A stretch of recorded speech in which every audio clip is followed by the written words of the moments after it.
तो चलिए मित्रों, पढ़ना चालू करते हैं। द्वितीय अंक पहला अंक पढ़ चुके हैं। यदि आपको ना मिले तो आप प्ले लिस्ट में देख सकते हैं, वहाँ पे पढ़ा है, आप उसे पढ़ लीजिएगा। तो जो यहाँ पे परिदृश्य है वो उद्भांड में सिंधु के किनारे ग्रीक शिविर के पास वृत्त के नीचे कार्लिया बैठी हुई है, वहाँ का ये वृत्तांत है। पढ़ना चालू करते हैं। कार्नेलिया। सिंधु का यह मनोहर तट जैसे मेरी आंखों के सामने आया एक चित्रपट उपस्थित कर रहा है। इस वातावरण से धीरे धीरे उठती हुई शांत प्रभाव स्निग्धता जैसे हृदय में घुस रही है। लंबी यात्रा करके जैसे मैं वहाँ पहुँच गई हूँ जहाँ के लिए चली थी। यह कितना निसर्ग सुंदर है, कितना रमणीय है। हाँ, आज वह भारतीय संगीत का पाठ देख लूँ। भूल तो नहीं की। गाती है। क्या गाती है, चलो देखते हैं। अरुणा एक मधुमय देश है हमारा, जहाँ पहुँच अनजान हो क्षितिज को मिलता एक सहारा। तरस तामरस गर्भ विभा पर नाच रही तरुशिखा मनोहर। छिटका जीवन हरियाली पर मंडल कुसुम सारा। सारे सुरदन पंख हमारे शीतल मलय शरीर सहारे। उड़त खग जिस ओर मोह किए समग निज निज प्यारा। बरसाती आँखों के बादल बनते जहाँ भरड़े करुणाजल। लहे टकराती अनंत की पाकर जहाँ किनारा। हेम कुंभ ले ऊषा सवेरे भरती ढलका थी सुख मेरे। मंदिर उगते रहते जब जब रजनीचर तारा। फिलीपींस प्रवेश करता है।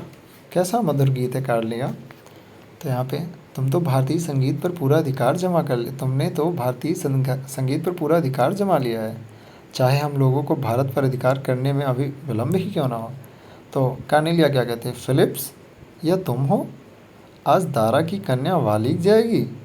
तो फिलिप्स क्या कहते हैं, दारा की कन्या नहीं कुमारी, साम्राज्ञी कहो। कार्लिनिया कहती है, असंभव है फिलिप्स। ग्रीक लोग केवल देशों में विजय करके समझ लेते हैं कि लोगों को हृदयता को अधिकार कर लिया। वह देवकुमारी से सुंदर बालिका सामग्री कहने पर तिलमिला जाती है। उसे यह विश्वास है कि यह एक महान साम्राज्य की लूट में मिली हुई दासी है, प्रणय प्रणीति पत्री नहीं। फिलिप्स कहता है, कुमारी प्रणय के सन्मुख क्या साम्राज्य तुच्छ है।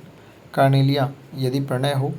फिलिप्स, प्रणय तो मेरा हृदय पहचानता है। कार्नेलिया क्या कहती है, हंसकर कहती है, ओहो यह तो बड़ी विचित्र बात है। फिलिप्स क्या कहता है, तुम्हारी कुमारी, क्या तुम मेरे प्रेम की हंसी उड़ाती हो।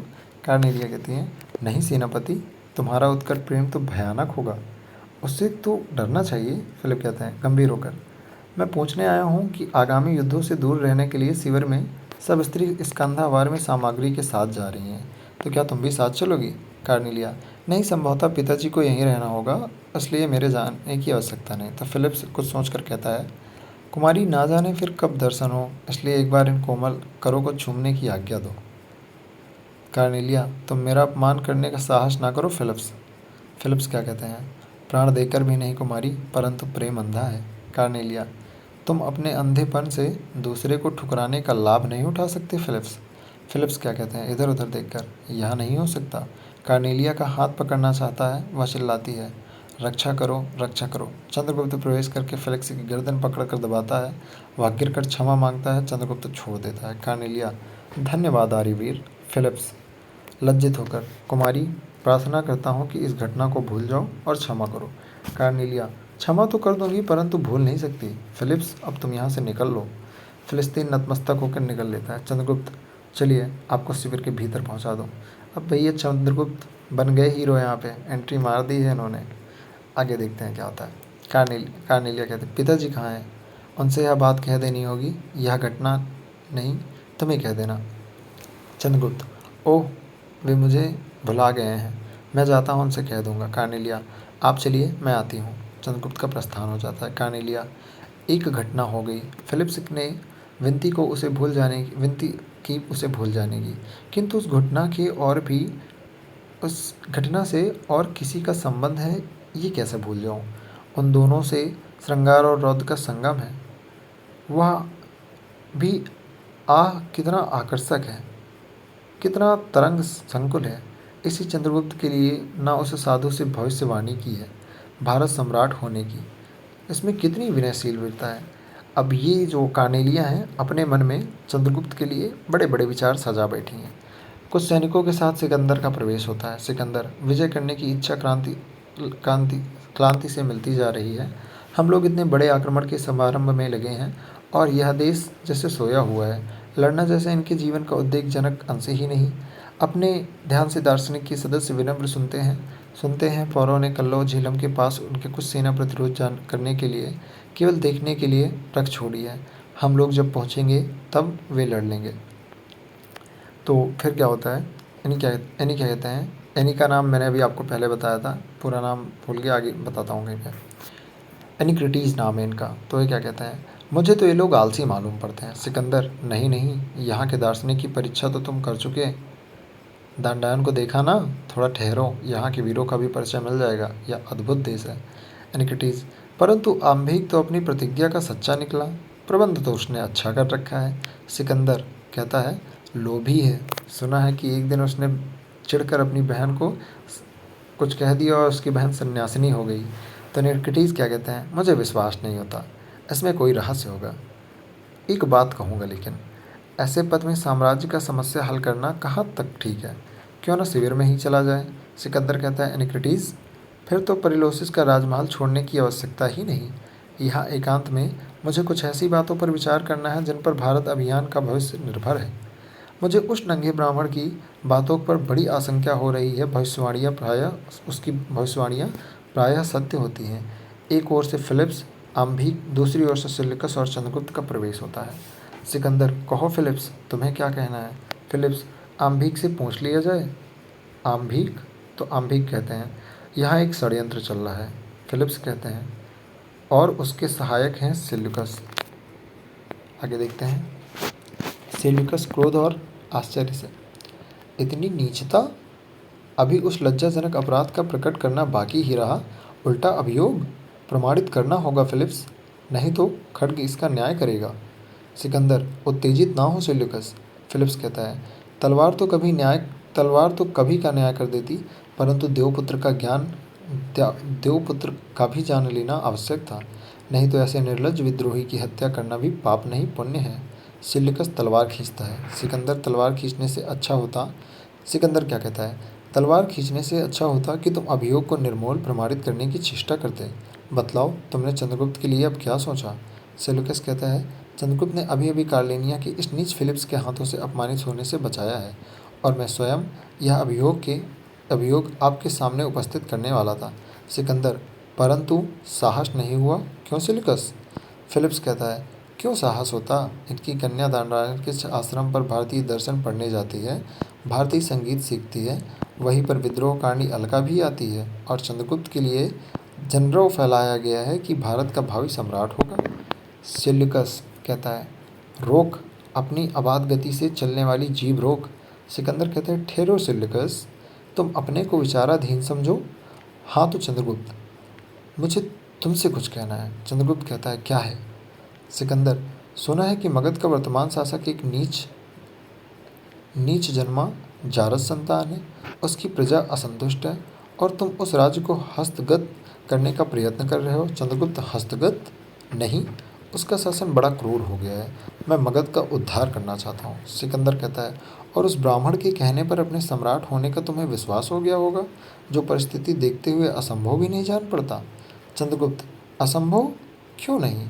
सिकंदर, हमारी सेना इसमें सहायता करेगी, फिर भी असंभव है।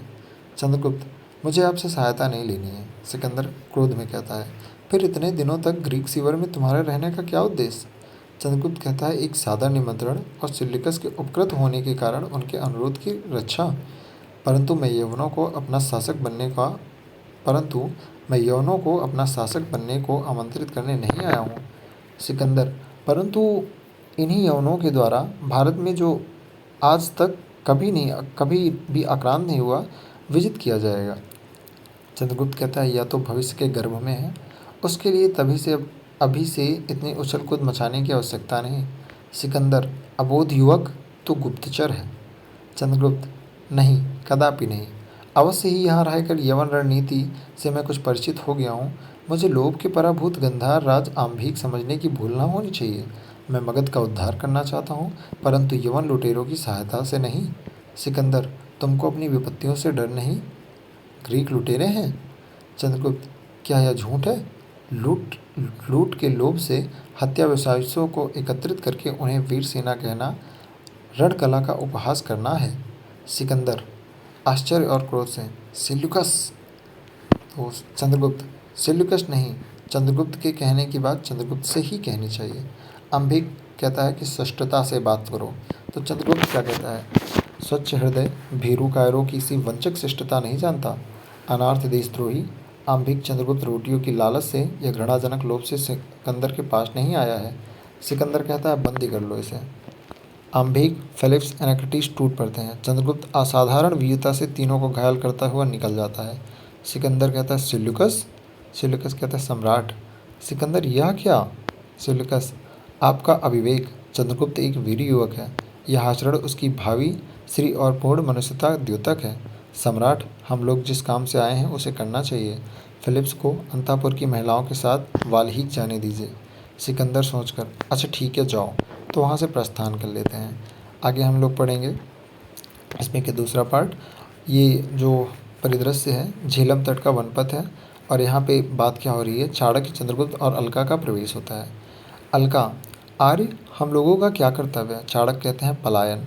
चंद्रगुप्त, व्यंग ना कीजिए गुरुदेव। तो चाणक्य कहते हैं दूसरा क्या उपाय है?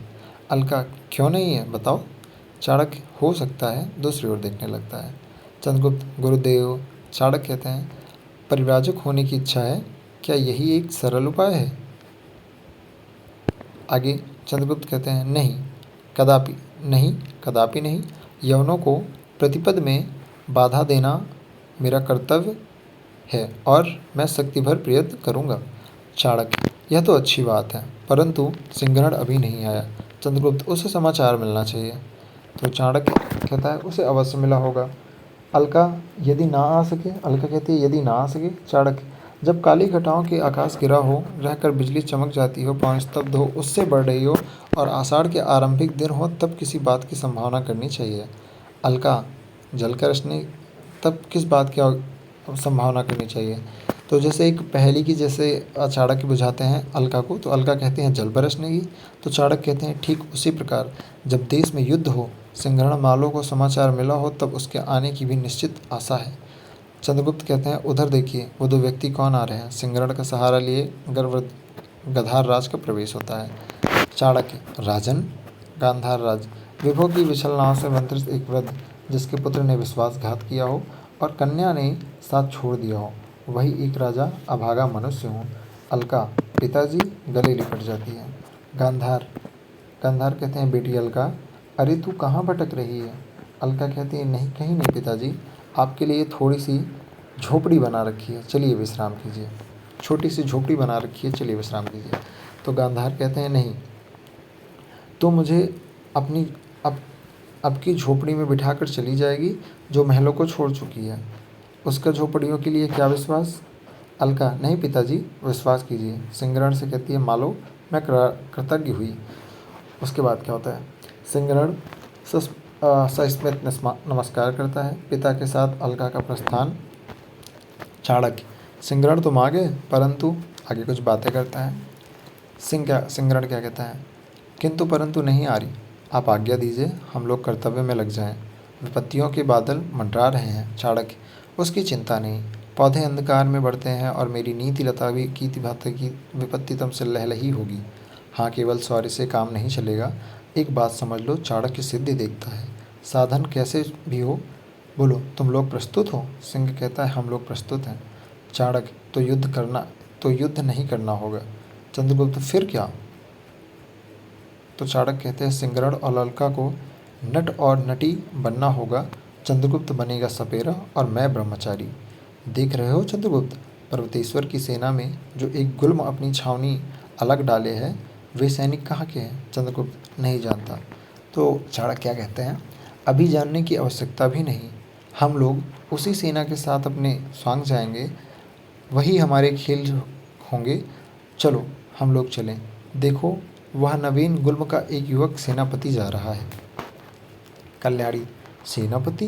मैंने दुस्साहस करके पिताजी को चिढ़ा तो दिया, पर अब कोई मार्ग बताओ जिससे मैं सफलता प्राप्त कर सकूं। पर्वतेश्वर को नीचे दिखलाना ही मेरा प्रधान उद्देश्य है। सेनापति कहता है राजकुमारी। कल्याणी, सावधान सेनापति। सेनापति कहता है क्षमा हो। अब ऐसी भूल ना होगी। हाँ तो केवल एक मार्ग है। कल्याणी कहती है यह क्या? सेनापति कहता है घायलों को सुश्रूपा का भार ले लेना है। कल्याणी मगध सेनापति तुम कायर हो। कल्याणी कहती है मगध सेनापति तुम कायर हो। सेनापति क्या कहते हैं? एक मिनट। हाँ तो सेनापति क्या कहते हैं? तब जैसी आज्ञा हो सगत।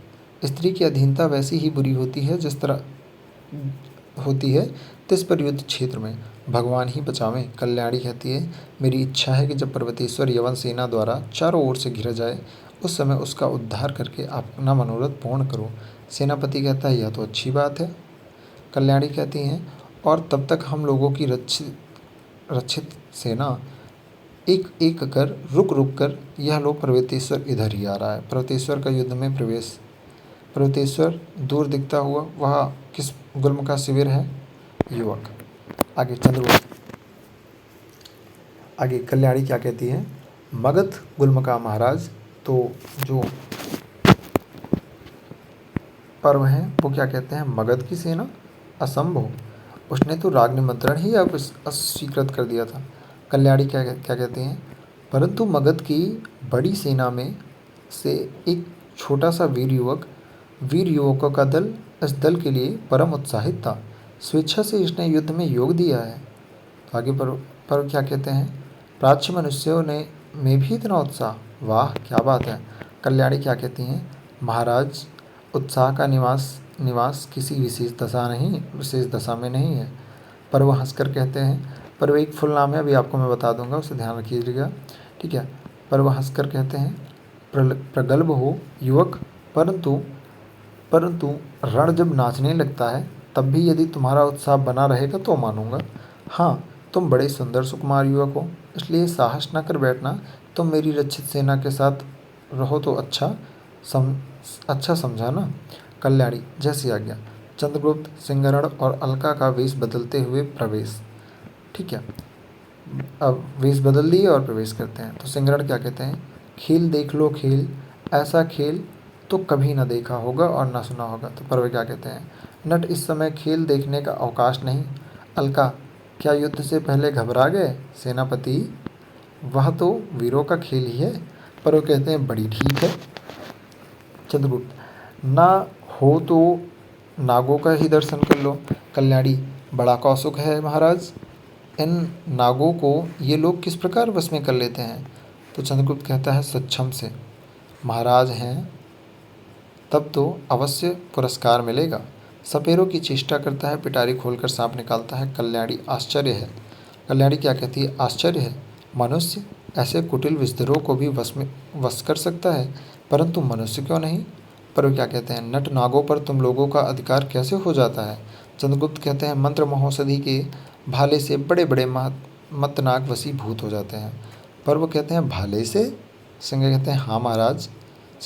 सिंहराणी कहते हैं हाँ महाराज, वैसे ही जैसे भालों से मदमत्त मातंग। पर वो कहते हैं तुम लोग कहाँ से आ रहे हो? तो सिंह कहते हैं ग्रीकों के शिविर से।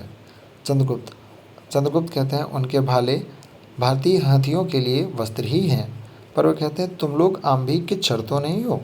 तो सिंह कहते हैं रातों रात यवन सेना वितस्ता के पार हो गई है, समीप है महाराज, सचेत हो जाइए। पर वो कहते हैं मगध नायक इन लोगों की बंदी करो। अलका उपकार का भी यह फल?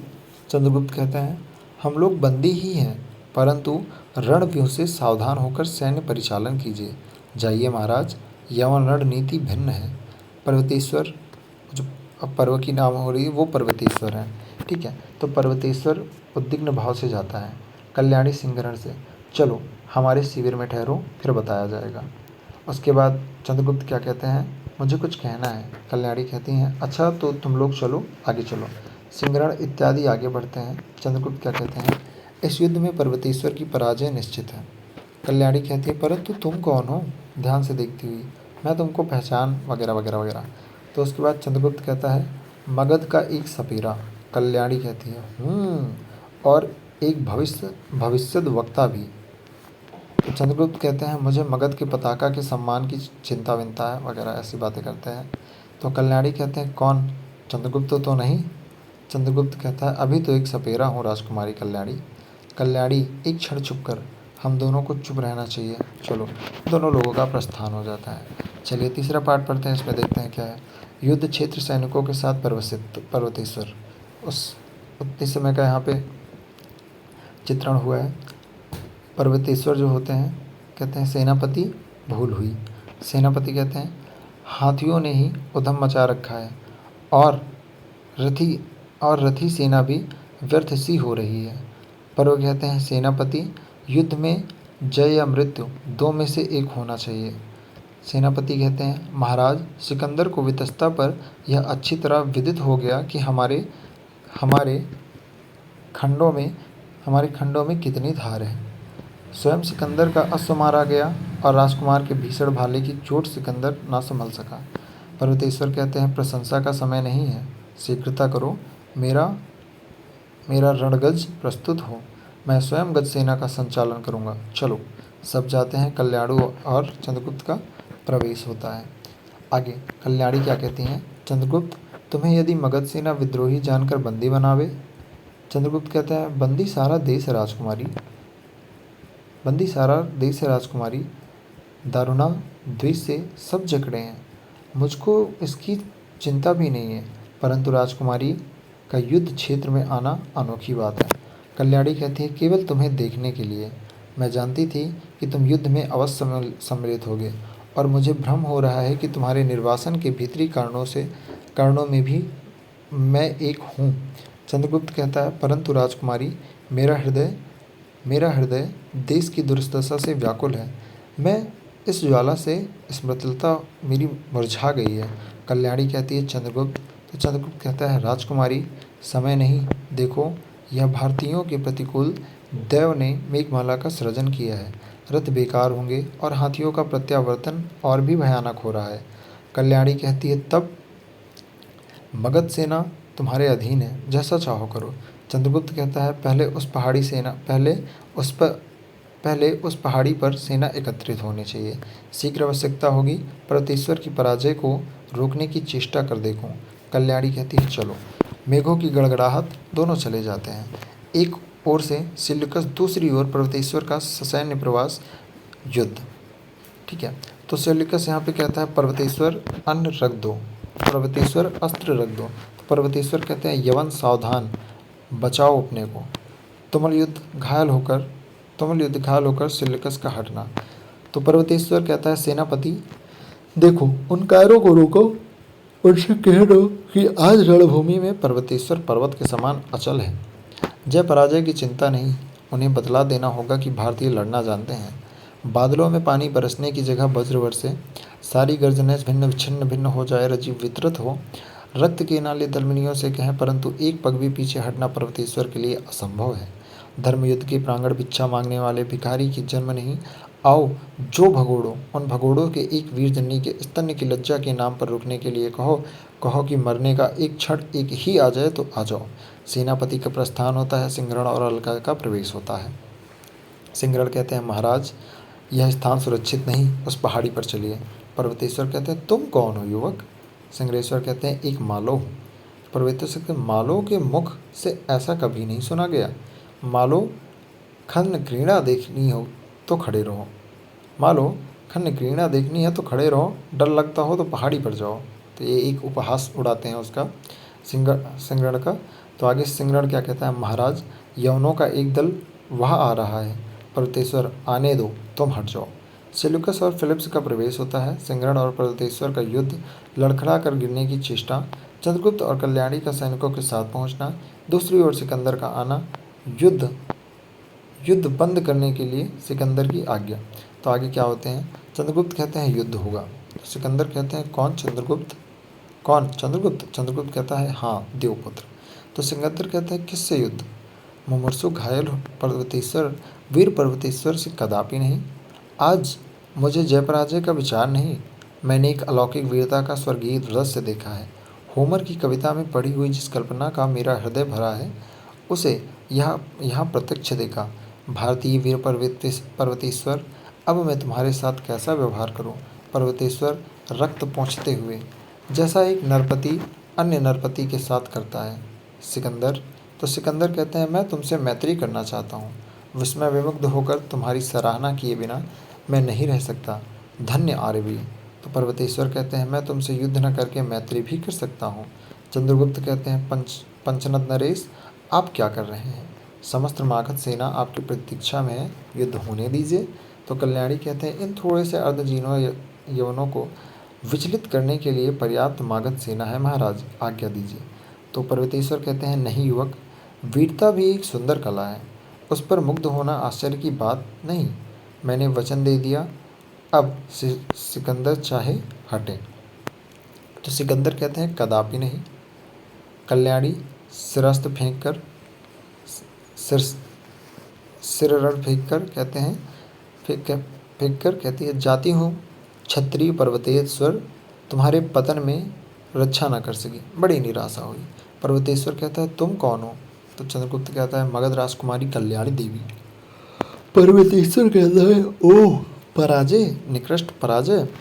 चंद्रगुप्त और कल्याणी का प्रस्थान होता है। सिकंदर आश्चर्य से देखता है।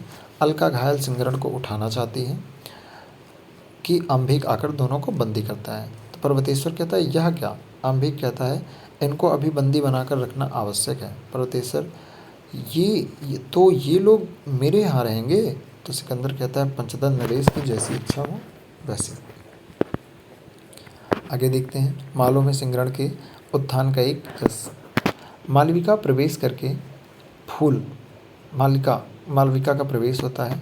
फूल हंसते हुए आते हैं, फिर मकरंद गिराकर मुरझा जाते हैं। आंसू पे धरती को भिगोकर चले जाते हैं। एक स्निग्ध समीर का झोंका आता है, निविश्वास फेंक कर चला जाता है। क्या पृथ्वी तल रोने के लिए है? नहीं। सबके लिए एक नियम तो नहीं, कोई रोने के लिए है तो कोई हंसने के लिए। विचारती हुई आजकल तो छुट्टी सी है, परंतु एक विचित्र विदेशियों का दल यहाँ ठहरा है। उनमें से एक को तो क्रोध देखते ही डर लगता है। लो देखो, वह युवक आ गया। सिर झुकाकर फूल संवारने लगती है। ये कौन है? इंद्रजालिक के वेश में चंद्रगुप्त का प्रवेश। चंद्रगुप्त कहता है, मालविका। मालविका कहते हैं, क्या आज्ञा है? चंद्रगुप्त कहता है, तुम्हारे नाग केसर की क्यारी कैसी है? तो मालविका कहती है, हरी भरी। आगे चंद्रगुप्त कहता है, आज कुछ खेल भी होगा, देखोगी? मालविका, खेल तो नित्य ही देखती हूँ, न जाने कहाँ से लोग आते हैं और कुछ ना कुछ अभिनय करके चले जाते हैं। इन्हीं के उद्यान से कोने में बैठी हुई सब कुछ देखा करती हूँ। चंद्रगुप्त कहते हैं, मालविका, तुमको कुछ गाना आता है? तो मालविका कहती हैं, आता तो है, परंतु। तो चंद्रगुप्त कहते हैं, परंतु क्या? मालविका कहते हैं, युद्ध काल है, देश में रण चर्चा छिड़ी है, आजकल मालवस्थान में कोई गाता बजाता नहीं। तो चंद्रगुप्त कहता है, रणभेरी के पहले यदि मधुर मुरली की एक तान सुन लो तो कोई हानि नहीं होगी। मालविका, न जाने क्यों आज ऐसी काम न जाग पड़ी है। तो मालविका कहती है, अच्छा सुनिए। अचानक चाणक्य का प्रवेश होता है। तो चाणक्य कहते हैं, छोकरियों से बातें करने का समय नहीं है मौर्य। चंद्रगुप्त कहते हैं, नहीं गुरुदेव, मैं आज ही विपाशा के तट से आया हूँ, यवन शिविर भी घूम कर देख आया हूँ। तो चाणक्य कहते हैं, क्या देखा? चंद्रगुप्त कहते हैं, समस्त यवन सेना शिथिल हो गई है। मगध का इंद्रजाली जानकर मुझसे यवन सैनिकों ने वहाँ सेना का हाल पूछा। मैंने कहा, पंचनद के सैनिकों का भी दुर्दश कैलत्र कुशल योद्धा सतर तट पर तुम लोगों की प्रतीक्षा कर रहे हैं। यह सुनकर कि नंद के पास कई लाख सेना है, उन लोगों में आतंक छा गया और एक प्रकार का विद्रोह फैल गया। चाणक्य, हाँ, तब क्या हुआ? किलोस्थनीज के अनुयायियों ने कुछ किया? क्या किया बताओ? तो आगे चंद्रगुप्त क्या जवाब देते हैं कि उनकी उत्तेजना से सैनिकों ने विपाशा को पार करना अस्वीकार कर दिया और यवन देश लौट चलने के लिए आग्रह करने लगे। सिकंदर के बहुत से अनुरोध करने पर भी वे युद्ध के लिए सहमत नहीं हुए, इसलिए रावी के जलमार्ग से लौटने का निश्चय हुआ है और उनकी इच्छा युद्ध की नहीं है। चाणक्य, और क्षुद्रकों का क्या समाचार है? तो चंद्रगुप्त कहते हैं, वे भी प्रस्तुत हैं। मेरी इच्छा है कि इस जगत विजेता का ढोंग करने वाले एक पराजय का पढ़ा दिया जाए, परंतु इस समय यहाँ सिंगरण का होना अत्यंत आवश्यक है। चाणक्य कहता है, अच्छा देखा जाएगा। संभवतः स्कंधावार में मालवों की युद्ध परिषद होगी। अत्यंत सावधानी से काम करना होगा। मालवों को मिलाने का पूरा प्रयत्न तो हमने कर लिया है। चंद्रगुप्त, चलिए मैं अभी आया। तो यहाँ पे चाणक्य का प्रस्थान हो जाता है। आगे मालविका क्या कहती है, यह खेल तो बड़ा भयानक होगा मागध। तो चंद्रगुप्त कहता है, कुछ चिंता नहीं, अभी कल्याणी नहीं आई। एक सैनिक का प्रवेश होता है। चंद्रगुप्त कहता है, क्या है? सैनिक कहता है, सेनापति, मगध सेना के लिए क्या आज्ञा है? तो चंद्रगुप्त कहता है, विपाशा और सदुत्री के बीच जहाँ अत्यंत संकीर्ण भूभाग है, वहाँ अपनी सेना रखो। संस्मरण रखना कि विपाशा पार करने पर मगध का साम्राज्य ध्वंस करना यवनों के लिए बड़ा साधारण काम हो जाएगा। सिकंदर की सेना के सामने इतना विराट प्रदर्शन होना चाहिए कि वे भयभीत हों। सैनिक कहता है, अच्छा, राजकुमारी ने पूछा है कि आप कब तक आवेंगे, उनकी इच्छा मालों में ठहरने की नहीं है। तो चंद्रगुप्त मौर्य कहते हैं, राजकुमारी से मेरा प्रणाम कहना और कह देना कि मैं सेनापति का पुत्र हूँ। युद्ध में ही मेरी आजीविका है। क्षुद्रकों की सेना का मैं सेनापति होने के लिए आमंत्रित किया गया हूँ, इसलिए मैं यहाँ रहकर भी मगध की अच्छी सेवा कर सकूँगा। सैनिक कहता है, जैसी आज्ञा, और चला जाता है। चंद्रगुप्त कुछ सोचकर कहता है, अरे सैनिक फिर से लौट आता है। सैनिक कहता है, क्या आज्ञा है? चंद्रगुप्त कहते हैं कि राजकुमारी से कह देना कि मगध जाने की उत्कृष्ट इच्छा होने पर भी वह सेना साथ ना ले जाए। सैनिक कहते हैं, इसका उत्तर भी लेकर आना होगा। चंद्रगुप्त कहते हैं, नहीं, इसकी कोई आवश्यकता नहीं। सैनिक बस इतना कहकर अपना प्रस्थान करता है। मालविका क्या कहती है मालों से कि बहुत सी बातें मेरे देश से विपरीत हैं। इनकी युद्ध पिपासा बलवती है, फिर युद्ध। तो आगे चंद्रगुप्त क्या कहते हैं, तो तुम क्या इस देश की नहीं हो? मालविका कहती हैं, नहीं, मैं सिंधु की रहने वाली हूँ। आर्य, यहाँ युद्ध के विग्रह नहीं, वहाँ युद्ध के विग्रह नहीं, न्यायालयों की आवश्यकता नहीं, प्रचुर प्रचुर स्वर्ण प्रचुर स्वर्ण के रहते हुए भी उसका कोई उपयोग नहीं, इसलिए अर्थमूलक विवाद कभी उठते नहीं। मनुष्य के प्राकृतिक जीवन का सुंदर पालना मेरा सिंधु देश है। चंद्रगुप्त आगे कहते हैं, तो यहाँ कैसे यहाँ कैसे चली आई हो? मालविका कहती है, मेरी इच्छा हुई कि और देशों को भी देख लूं। तक्षशिला में राजकुमारी अलका से कुछ ऐसा स्नेह हुआ कि वहीं रहने लगी। उन्होंने मुझे घायल सिंहरण के साथ यहाँ भेज दिया। और कुछ सिंहरण बड़े सहृदय हैं, कुमार सिंहरण बड़े सहृदय हैं, परंतु तुम्हें देखकर तो मैं चकित हो जाती हूँ। कभी इंद्रजाली, कभी कुछ। भला इतना सुंदर रूप तुम्हें विकृत करने की क्या आवश्यकता है?